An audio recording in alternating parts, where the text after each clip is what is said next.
거룩한 하나님 말씀을 잠깐 봉독하는 시간 갖겠습니다. 구약성경 창세기 22장입니다.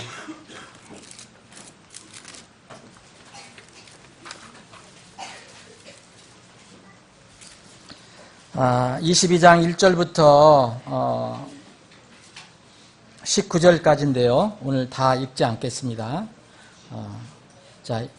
제가 22장 앞부분은 좀 읽고요. 여러분들과 함께 읽을 부분을 말씀드리겠습니다.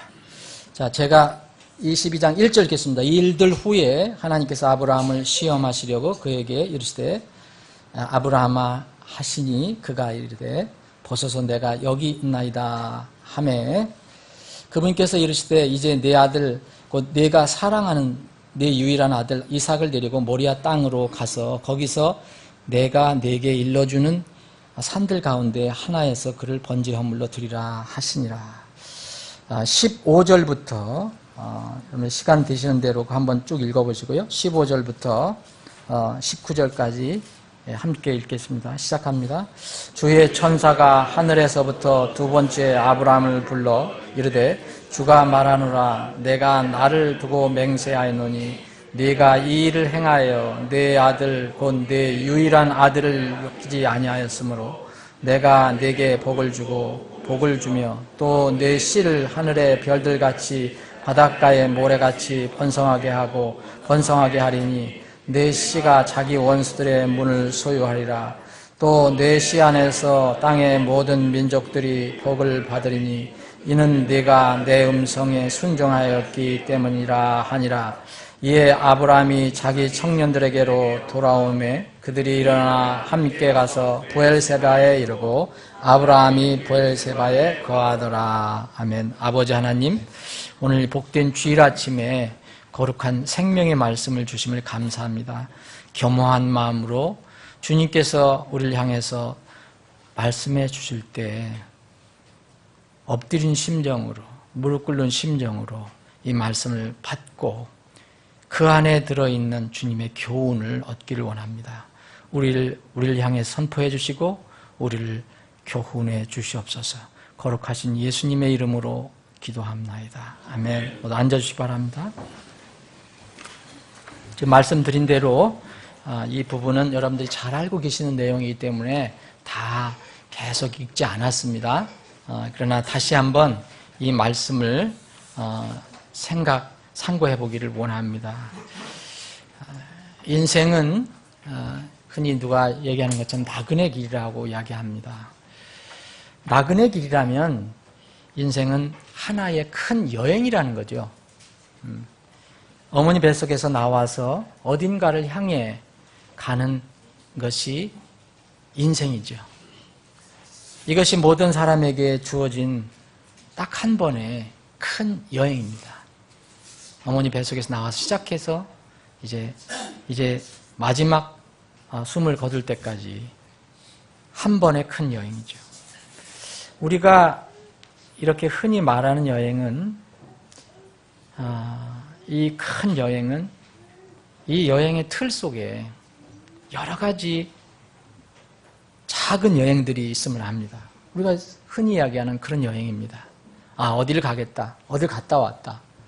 다음에는 어딜 여행을 간다. 이런 것들은 이 큰 여행 안에 들어있는 작은 여행들입니다. 이 작은 여행들이 아무리 많이 있어도 나중에 큰 여행의 종착지에 이제 도착하게 되죠.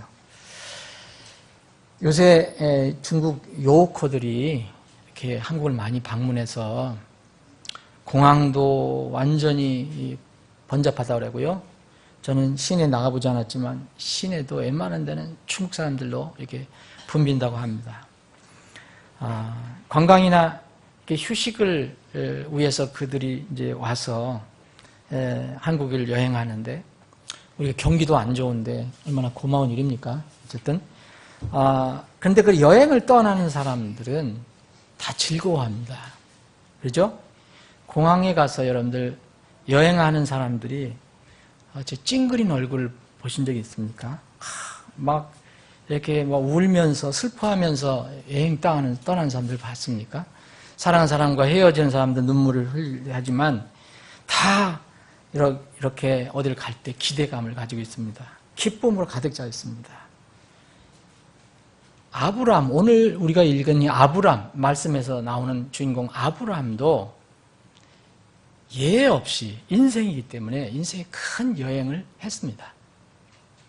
엄마로부터 와서 나중에 숨을 거둘 때까지 큰 인생이 있었습니다. 그 한 번의 인생 중에 그 아브람도 크고 작은 여러 가지 여행들을 했습니다. 아브람의 일생을 살펴보니까 대표적인 여행 두 가지가 우리에게 다가옵니다.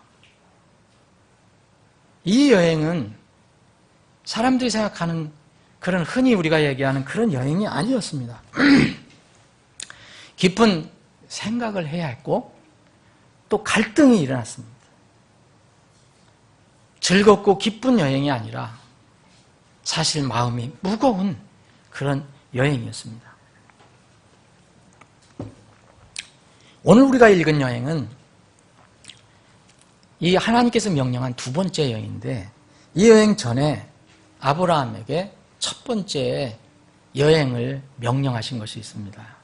창세기 12장에 보면 여러분들이 보시면 알 수 있겠지만 이 창세기 12장에 나와 있는 이 여행은 아브라함이 자기가 어디로 가는지 알지 못한 채 나간 여행이라고 히브리서 11장에 기록을 하고 있습니다. 여행 목적지를 구체적으로 알지 못한 채 그때마다 하나님께서 일러주시는 대로 보여주시는 대로 믿음으로 떠난 여행입니다. 이런 여행하는 사람 세상에 없습니다.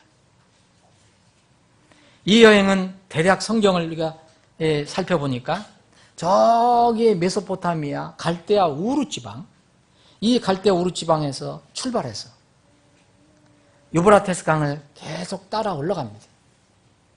바담 아람까지, 바담 아람의 그 하란이라는 도시까지 따라 올라갑니다. 여러분들 혹시 이제 그 지도가 있으신 분들은 살펴보시면 이해가 될 겁니다. 그 먼 길을 쭉 따라 올라갑니다. 거기서 잠깐 쉽니다. 몇 년을 쉬었는지 모릅니다. 꽤 많이 쉬었습니다. 자기 아버지 데라가 죽은 후에야 다시 남쪽으로 방향을 틀어서 다마스커스 근처를 이제 지나서 가나안 땅, 원래 하나님께서 계획했던 가나안 땅 베델 근처에 이제 도착하게 됩니다. 이 베델 근처에 이제 베델과 아이 사이에 장막을 처음 칩니다. 그런데 거기서 가뭄이 또 들어서 먹을 것이 없어서 잠깐 이집트로 내려갔다가 다시 가나안 베델과 아이 사이 원래 처음 장막을 쳤던 곳으로 다시 돌아옵니다.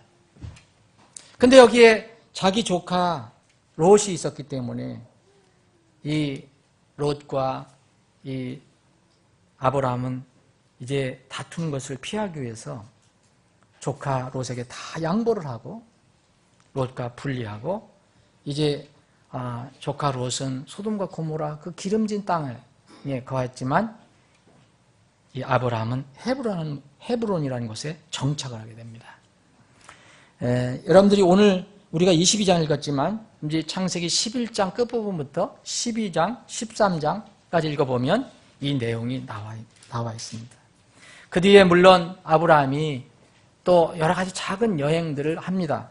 창세기 20장에 보니까 또 그때 가뭄이 들었을 때 그 블레셋 지방이라고 할 수 있는 그랄로 여행했다가 그랄 왕 에비멜렉에 부끄러움을 당해서 다시 돌아온 그런 여행도 있었고요. 이런 여행이 있었습니다. 근데 아브라함이 하나님께서 무조건 불러서 너는 여행을 출발하라 했더니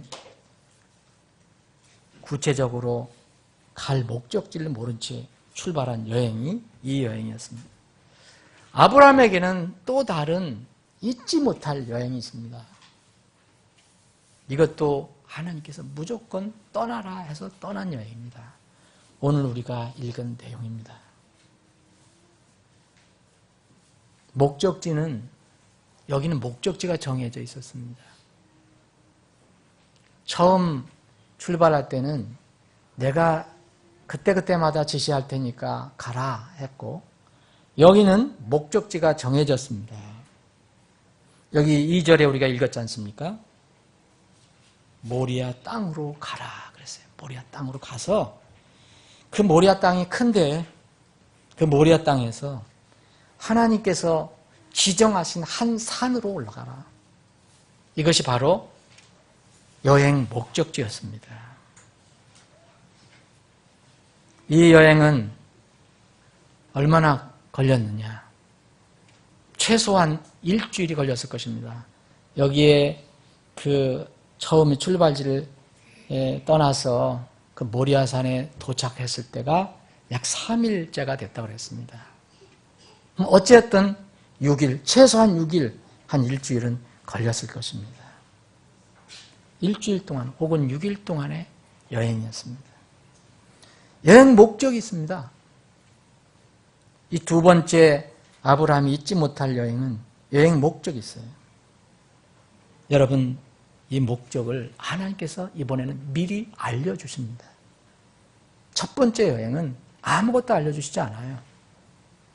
중간중간에 내가 너 떠나라, 내가 지시한 대로만 가라라고 얘기했습니다. 이 두 번째 여행은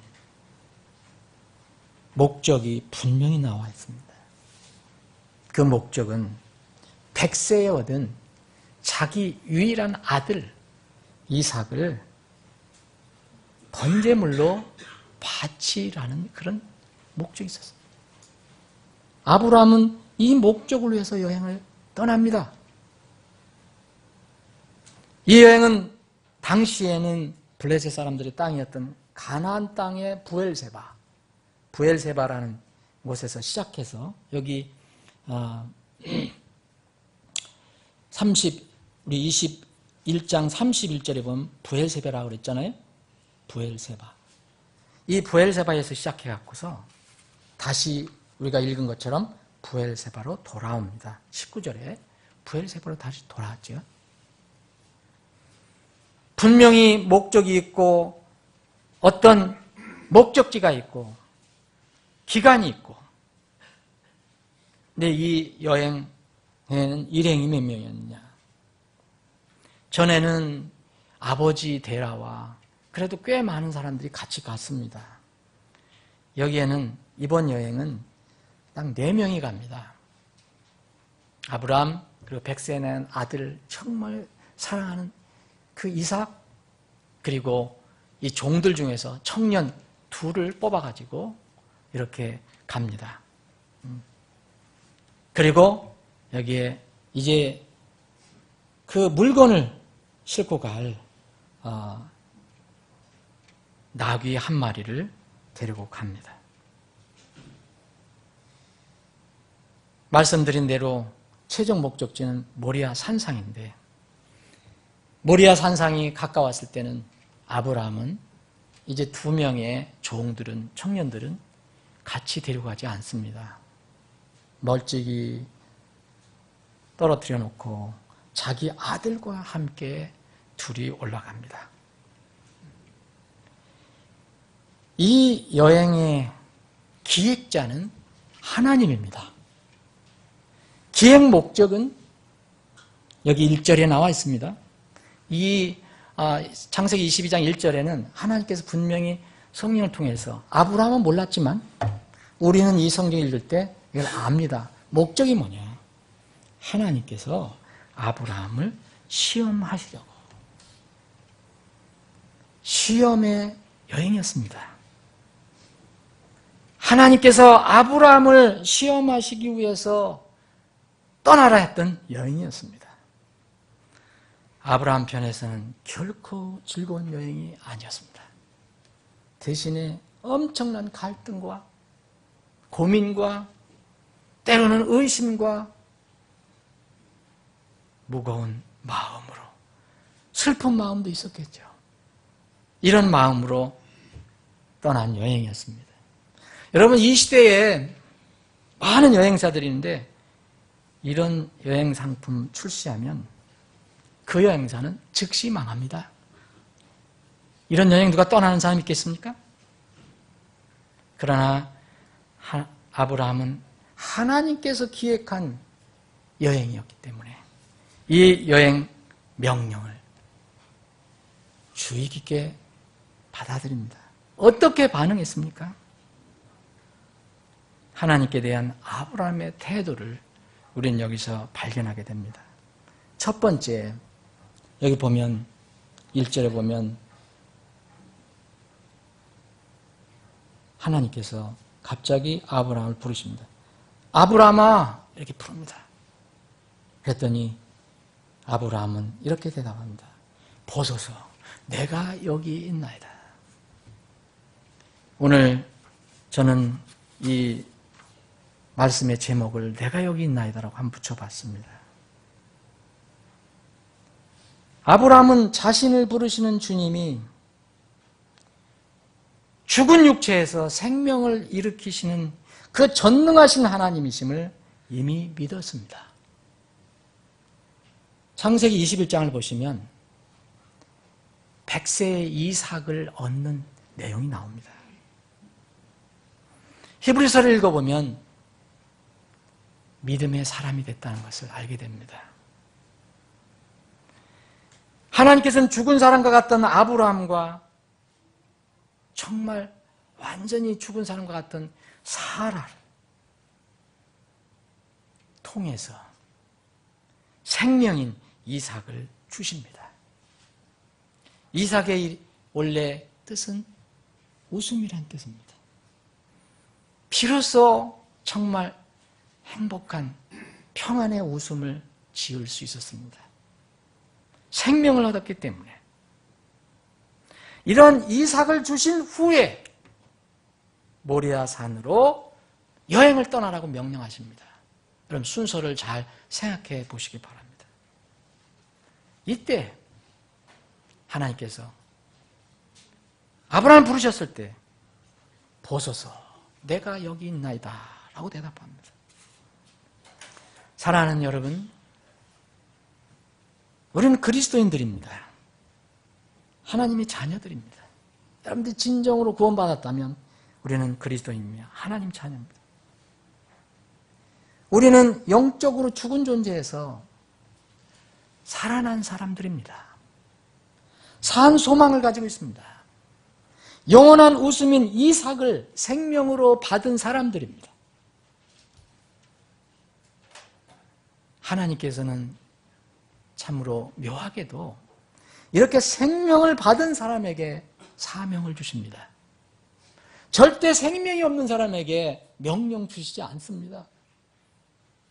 생명이 있는 사람들에게 명령을 주시고 무슨 일을 맡기시고 사명을 주십니다. 구원받지 못한 세상 사람들에게 주는 것이 아닙니다.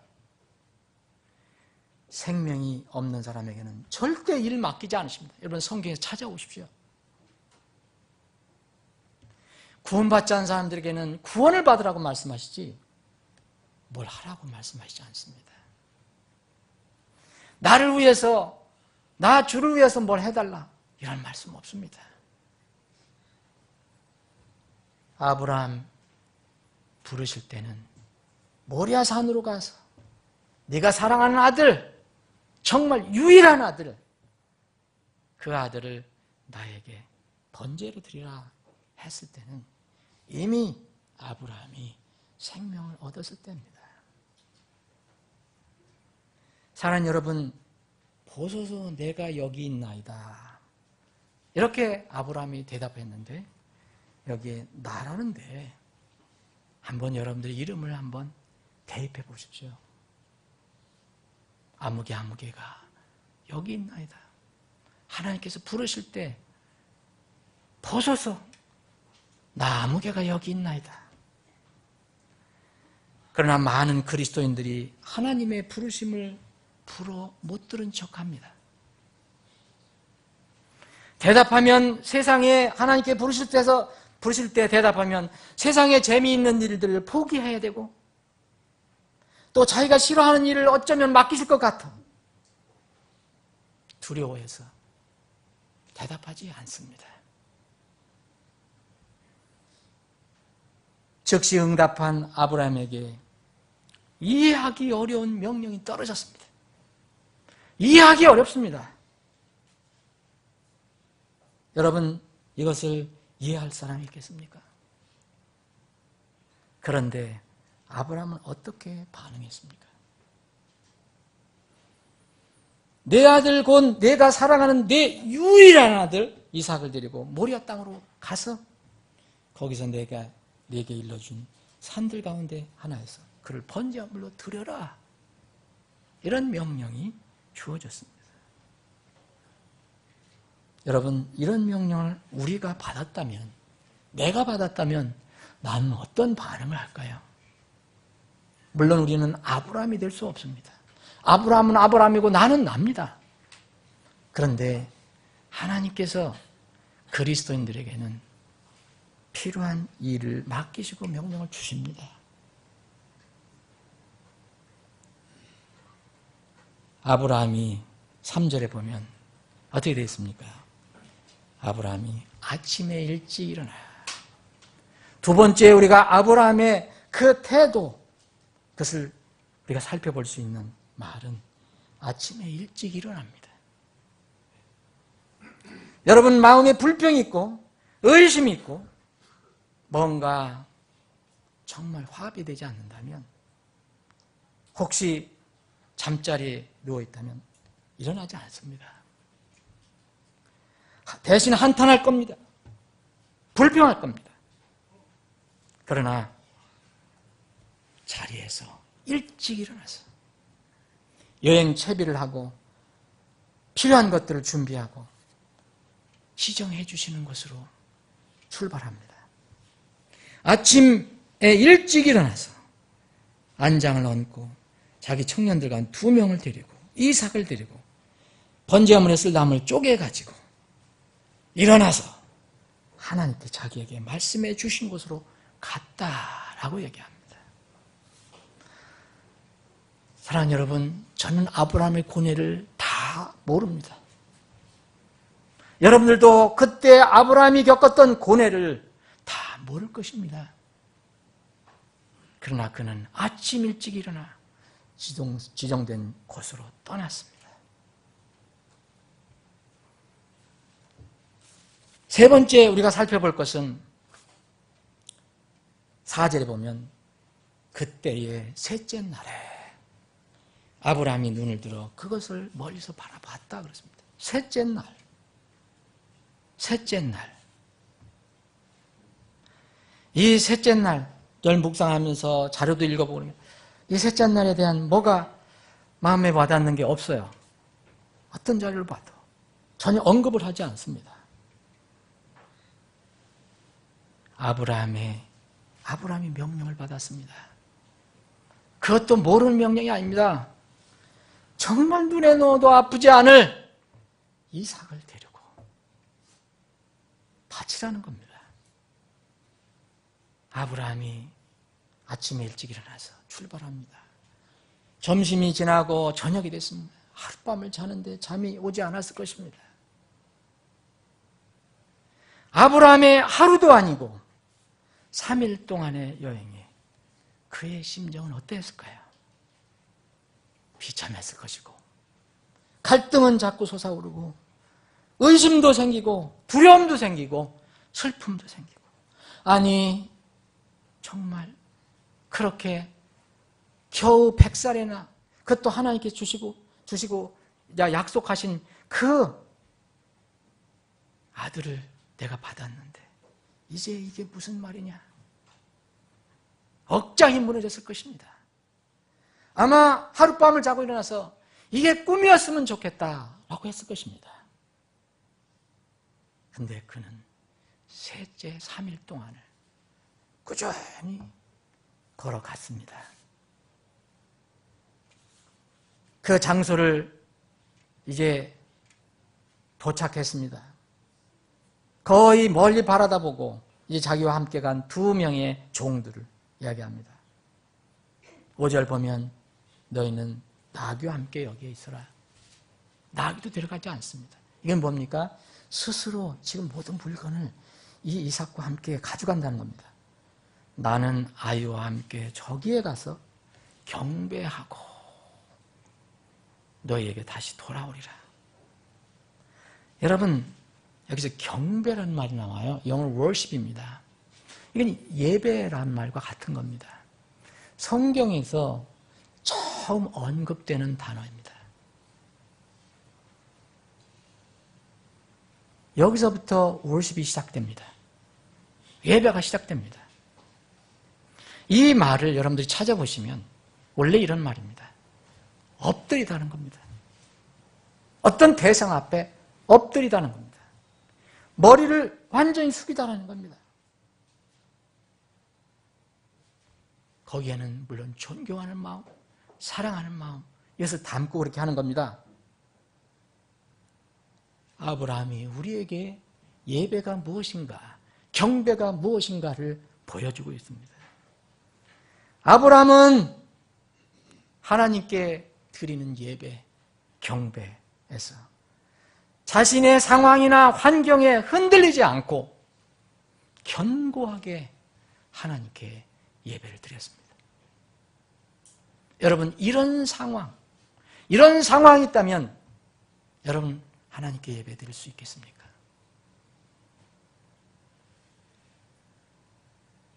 이것이 예배자의 태도임을 보여주고 있습니다. 그리고 이야기합니다. 너에게 돌아오리라. 뭔가 믿음이 있습니다. 내가 다 몰라도 아브라함은 하나님에 대한, 내가 100살에 나에게 이 생명인 이삭을 주신 그 하나님이 나에게 명령했어요. 내가 지금 이해하기 어렵고 정말 어렵고 어렵지만 그 하나님에 대한 믿음이 있습니다. 돌아올 것이다. 나는 아이와 함께 저기에 가서 경배하고 너에게 돌아오리라 했습니다. 자기만 돌아오리라 아니야, 이삭까지 돌아오리라 라고 이야기한 것입니다.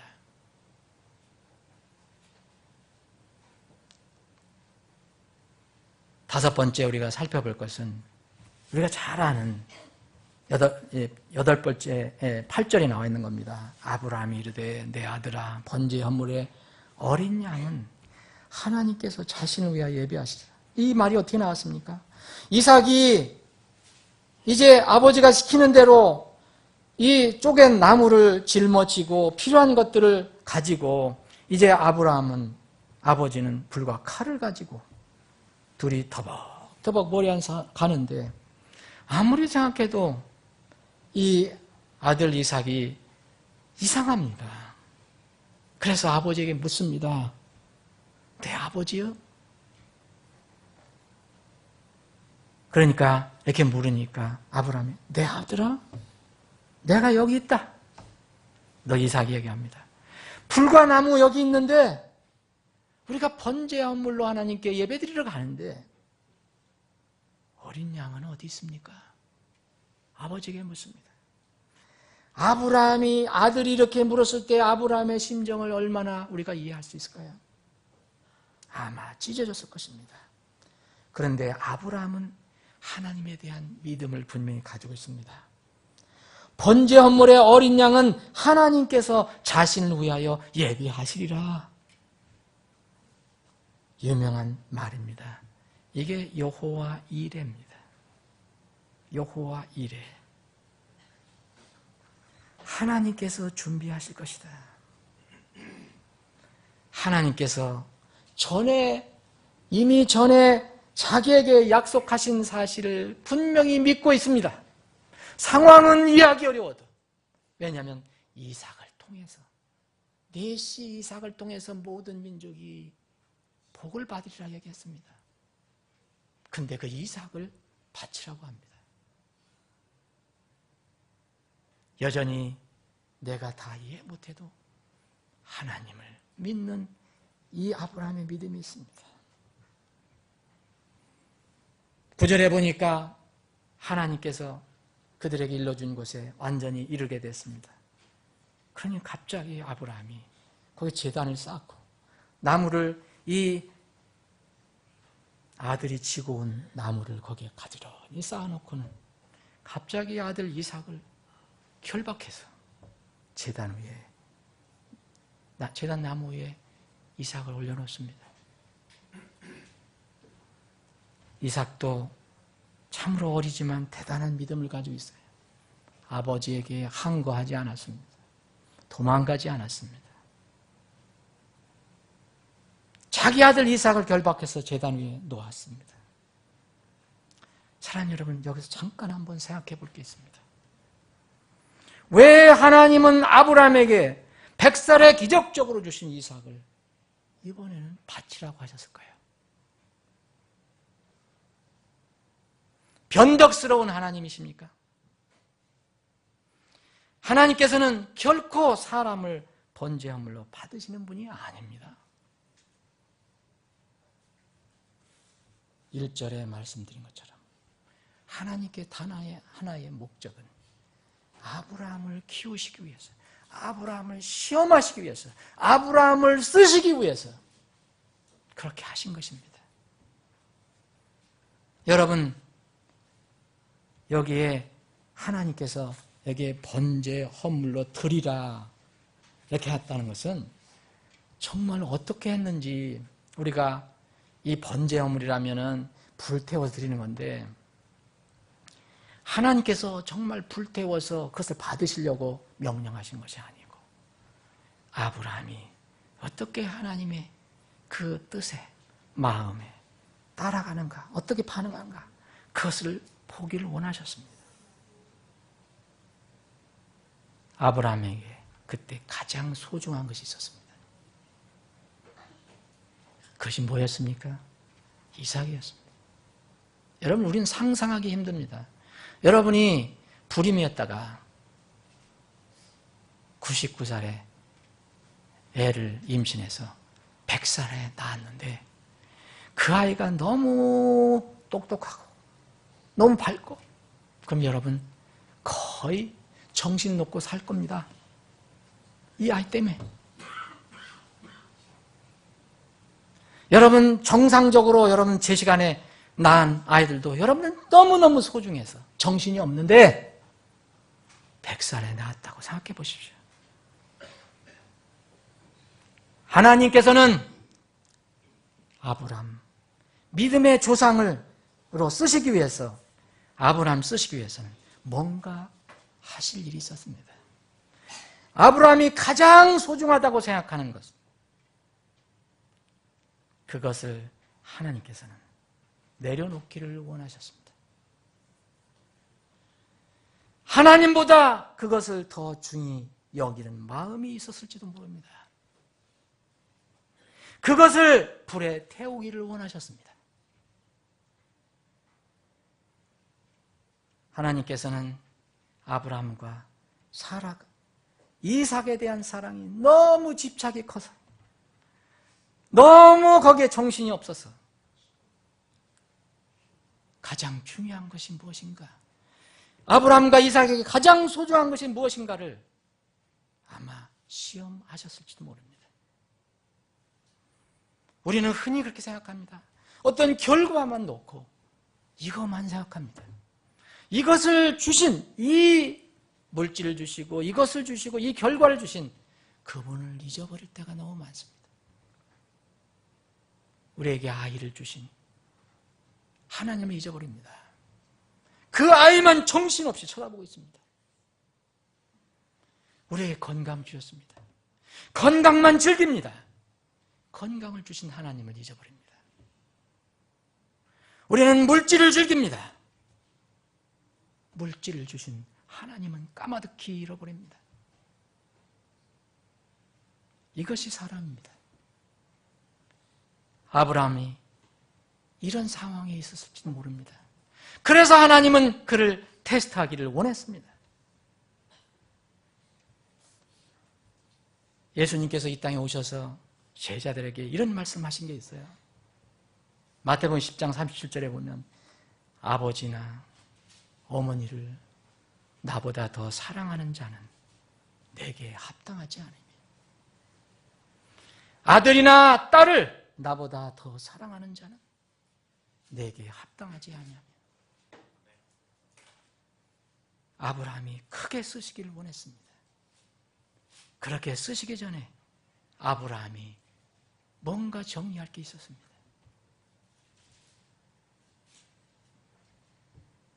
사람들은 아버지나 어머니, 우리가 아버지 어머니를 공경해야 합니다. 아들과 딸을 잘 양육해야 됩니다. 그런데 하나님을 잊어버리면 안 됩니다. 하나님께서 아버지 어머니를 주셨고 하나님께서 아들과 딸을 주신 겁니다. 만약 하나님을 제쳐놓고 아버지와 어머니, 아들과 딸을 나보다 더 사랑하면 하나님께는 합당하지 않다고 말씀하십니다. 사람들은 이것을 자꾸 잃어버립니다. 주님께서 이런 약속을 하셨습니다. 마태복음 19장 29절에 보면 또 내 이름으로 인해 집이나 형제나 자매나 아버지나 어머니나 아내나 자녀나 토지를 버린 모든 자가 100배로 받고 또 영존한 생명을 상속받으리라. 하나님께서는 무엇을 몽땅 다 버리라고 얘기하는 게 아닙니다. 먼저 무엇을 찾느냐, 너는 무엇이 중요하냐, 이것을 말씀하고 계십니다. 이 부부에게, 아브람과 사라 부부에게는 이삭이 가장 소중한 보물이었습니다. 그 자기가 가장 소중하게 생각하는 그것이 하나님의 자리를 차지하면 그때부터 그리스도인은 불행이 시작되는 겁니다.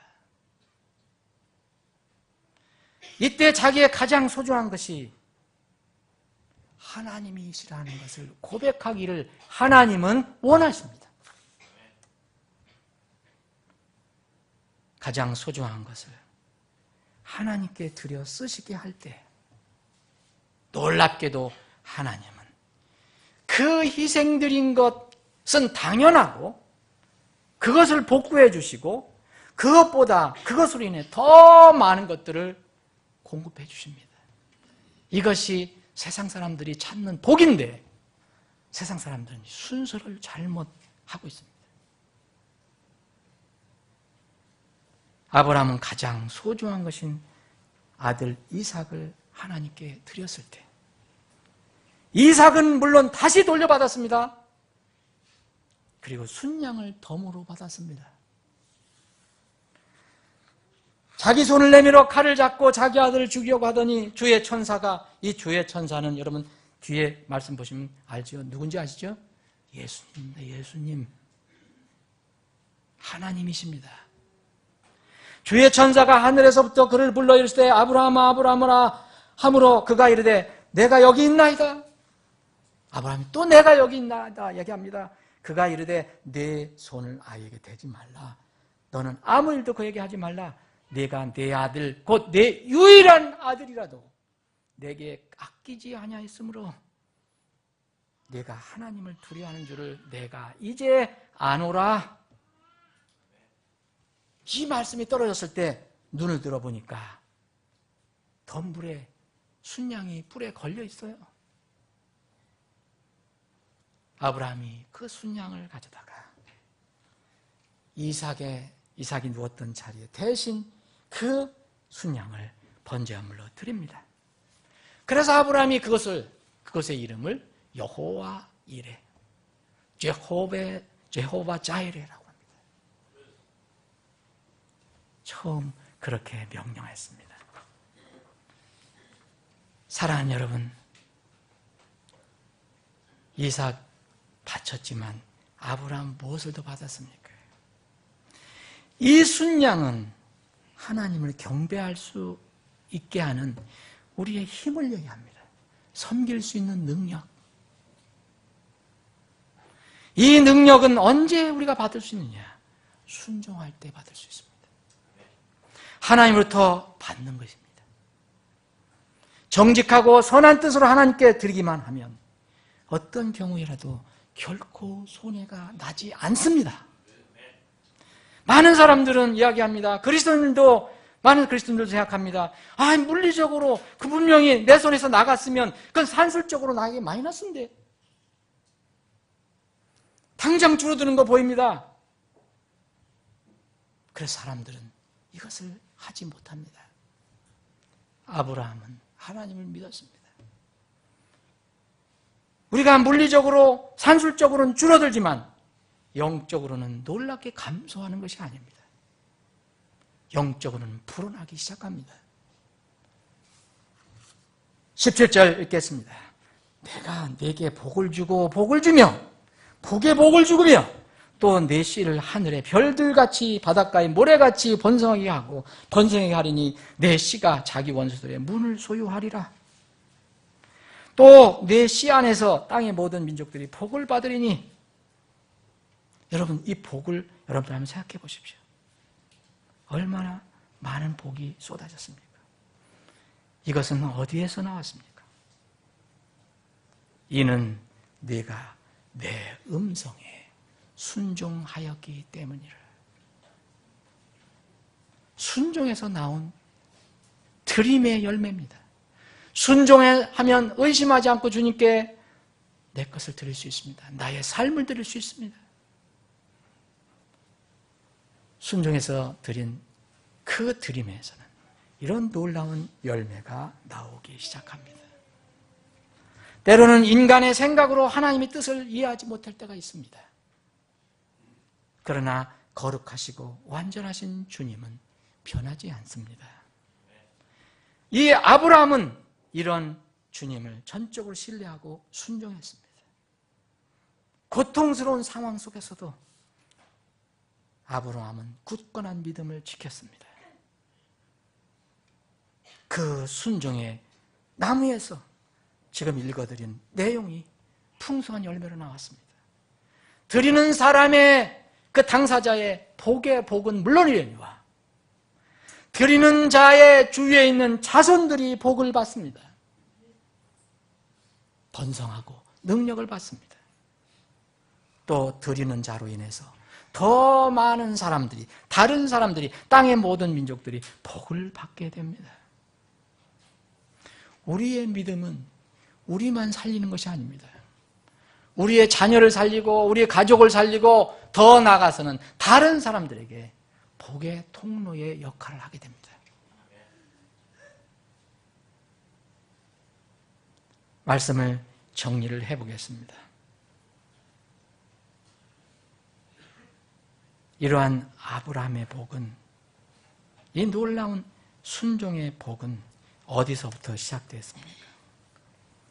하나님께 아무것도 숨기거나 지체하거나 변명하지 않고 그대로 하나님의 인격을 믿고 순종하는 데서 나온 것을 알 수 있습니다. 불순종하는 것은 자신의 시간과 힘의 낭비일 뿐입니다. 그리스도인이라면 하나님께 있는 그대로 정직하게 즉시 나아가는 태도가 중요합니다. 하나님은 그리스도인들 늘 부르고 계십니다. 여러분, 이 하나님의 부르심에 대해서 정말 부정적인 그런 모습을 우리가 이 처음 성경에서 찾아볼 수 있습니다. 아담과 이브가 하나님의 약속의 말씀을 어기고 자기 욕심을 위해서 죄를 범했습니다. 하나님께서 아담을 부르십니다. 아담에게 네가 어디 있느냐? 아담이 뭐라고 얘기합니까? 숨어서 얼굴도 내밀지 않고 벌거벗었으므로 두려워하여 숨었나이다. 우리가 주님의 말씀에 순종하지 않으면 우리가 구원받았어도 늘 이런 모습으로 살아갑니다. 무슨 구체적인 내용, 무슨 구체적인 분야를 모르더라도 주님께서 말씀하신 것은 따르겠나이다. 이런 태도가 바로 아브라함의 태도였습니다. 이것이 바로 보소서 내가 여기 있나이다. 이 말씀이 곳곳에 나와 있는 것을 볼 수 있습니다. 하나님께서 야곱에게 이제 그 요셉이 총리 되시는 이 이집트로 내려가는 것, 그것을 야곱이 두려워했을 때 하나님께서는 야곱을 부르십니다. 그때 야곱은 주님, 제가 여기 있나이다 라고 얘기합니다. 하나님은 두려워하지 말고 내려가라 말씀하십니다. 즉시 따라갑니다. 이사야서 6장에 보면 이사야 대언자가 하나님 부르심을 받습니다. 자기는 너무 부족하고 연약하다고 생각합니다. 하나님께서 부르셨을 때 제가 여기 있나이다. 어디로 가기를 원하십니까? 이사야 대언자는 즉시 응답을 합니다. 이것이 순종입니다. 나의 가장 소중한 것, 그것이 바로 하나님이라는 것. 세상 그 어느 것보다도 나의 가장 소중한 것, 중요한 것은 바로 나를 살리신, 나를 구원해준 나의 하나님이라는 것을 고백하는 것이 순종입니다. 사랑하는 여러분, 우리는 지금 하나님께서 명령하신 이 명령을 물리적으로, 문자적으로 다 순종할 수는 없습니다. 여러분, 다 땅의 끝까지 모든 민족에게 다 갈 수 없습니다. 그럼에도 불구하고 하나님께서는 우리에게 명령하신 것입니다. 교회에게 명령하신 것입니다. 여러분들에게 명령하신 겁니다. 우리가 직접 땅 이곳저곳 선교사로 가지 못한다면 이 지상 대명령의 효력은 상실될까요? 그렇지 않습니다. 결코 그렇지 않습니다. 우리는 기도함으로 땅끝까지 갈 수 있습니다. 우리는 드림으로, 물질을 드림으로 동참할 수 있습니다. 사랑하는 여러분, 절대 여러분들 오해하지 마시기 바랍니다. 우리 교회가 내년 2015년에 선교를 시작하는데 여러분들의 헌신에 따라서 선교사님들의 수가 줄어듭니다. 지금 상황으로는 우리가 많이 줄여야 합니다. 우리가 하나님의 이 말씀에 우리가 순종한다면 한 달에 커피 2잔만 아끼시면 여러분들은 매월 10,000원의 선교금을 할 수 있습니다. 여러분 짜장면 2그릇 한 달에 절약하시면 선교사님에게 10,000원 보내드릴 수 있습니다. 외식을 한번 줄이면 매월 몇만 원의 선교 헌금도 가능합니다. 저는 이것이 복의 근원이기 때문에 하나님께서 주신 명령을 순종하는 것, 그리고 영혼들을 건져내는 이 일에 우리가 동참하는 것을 하나님께서 가장 기뻐하신다는 것을 알면 그것이 바로 복의 근원이라는 것을 우리가 알게 되면 이제 이 주님의 명령에 동참하기를 원합니다. 남녀노소, 부모, 자녀 구별 없이 자녀들에게도 특별히 하나님의 말씀을 순종하게 하고 부모들이, 어른들이 순종하는 모습을 보여줄 수 있는 그런 기회가 되었으면 합니다. 헌신 뒤에, 순종하는 뒤에, 하나님을 믿고 따르는 뒤에 나타나는 것은 여호와 이레고 복이며 나를 통해서 다른 사람들까지 복을 받게 하는 열매를 얻게 됩니다. 부디 이런 아브라함의 순종과 같은 순종으로 여러분들이 주님으로부터 오는 큰 은혜와 복을 누리시기를 축원합니다. 기도하시겠습니다.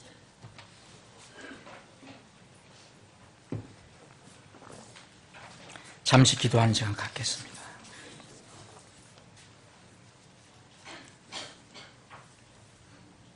여러분들이 가장 소중히 여기는 것이 무엇인지 한번 생각해 보시기 바랍니다. 가장 중요하게 여기면서 살아가는 것이 무엇인지 생각해 보시기 바랍니다. 그것이 혹 하나님이 아니고 다른 것이라면 여러분은 오늘 아브라함의 이야기를 다시 한번 묵상해야 합니다. 여러분들의 취미생활, 여러분들의 특기,